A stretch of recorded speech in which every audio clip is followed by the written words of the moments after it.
So I guess as a quick elevator pitch, can you share with us now what it is that Feedworks specialise in doing? I guess if you look at what Feedworks is quite reasonable at doing, is finding those pieces of technology and product types from around the world and providing a shop front for them into the Australian nutrition and animal production scene.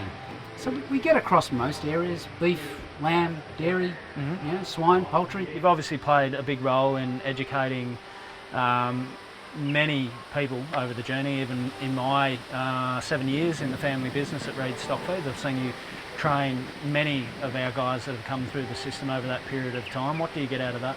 Oh, that's increasing the stuff.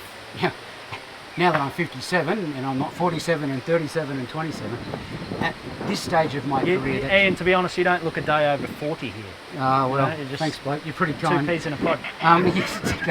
Let's have a look at the arthritis in my knees and see how that comes up, Nick. But anyway, no, it's the stuff that I really take so much satisfaction out of. It's the thing that I think, when I look back, I hope it will be something that I can continue to take a lot of pride in. There's a lot of people that I consider friends and a lot of people that I care about because of that mentoring and being that person on the end of the phone. I think it's important. You don't want, for the good of our sector, people making decisions in an ad hoc manner.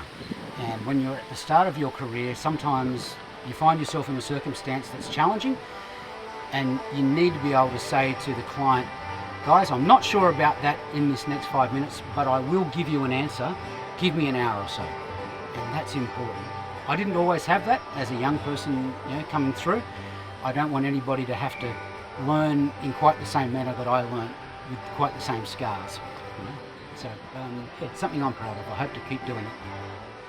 What role do you see our sector within agriculture playing to make for a better future?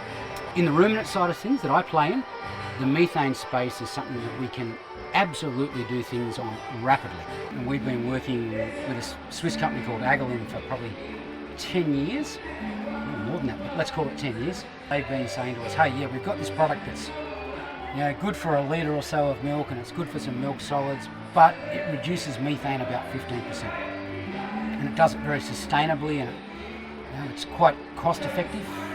It's worth about 6 cents to stick into a dairy cow or 3 cents to stick into a steer. And for most of those years we said, guys, methane's not a player in our sector. It's not yet a player and it doesn't pay for itself. The last 2 years, methane's a player. And you can see all the work that the Swiss have done, and the fact that they're working in with Nestle and they're working in with Starbucks and they're working in with Barry Callebaut, giant Swiss chocolate manufacturer, and all those people that they're working in with, and suddenly it's relevant. And this is something that I think we can make a real difference with. We can do a good job with and make a real difference with. So I take a lot of pride in that. That's it. That excites me. I'm just loving the look that you're rocking here. Is there anyone that you've particularly modelled yourself on? Oh, it goes without saying, mate. When you first did the big clip, I was there. I was there admiring that. I'd probably have to actually go back to the rugby union days, if I'm truthful. Be truthful. We only want the truth here. Yep. I reckon I could tell fairly early on that mine was going away, and we went back to the number twos because I was playing a bit of rugby. Did you have a bit of a swish going for a while though? Did you? Nah, not really. My old man had a terrible comb over. Oh, it was terrible. Yeah. And I had an economics professor that would bring it from the earlobe right the way over. Just about my dad. Just that Homer Simpson cutler strand thing. Remember when Dad got the clip off it? We were all, oh, thank goodness that's happened. If I opened up the Sawyer household fridge, what brand of milk would I find in the door? More often than not. Yeah. Yeah, I was going to say, Great Ocean Road milk, probably. I'd reckon that's probably mostly what comes home from Coles in Woodend. Great Ocean Road milk. So, yeah. Okay.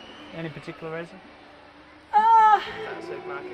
Yeah, look, it's there. Also, we do a bit of walking down around there, and I think that the relationship to a couple of the big, the Southwest Walk and the Great Ocean multi-day walks and that sort of stuff, we've done that as a family, and I suspect that link into that region means something to all of us. So when we sit and look at the myriad of stuff, we don't buy no name, we're going to buy a brand, and that's the one that we often grow. So to switch over to Wilson's Prom sometime and buy a bit of Gippsland jersey. Well, I probably ought to, shouldn't I? I don't know if we can get that in Coles at Woodend. Can't support all those milk brands out there. Anyway, Ian Sawyer, thank you so much. Nick, it's a really privilege. enjoyed the chat.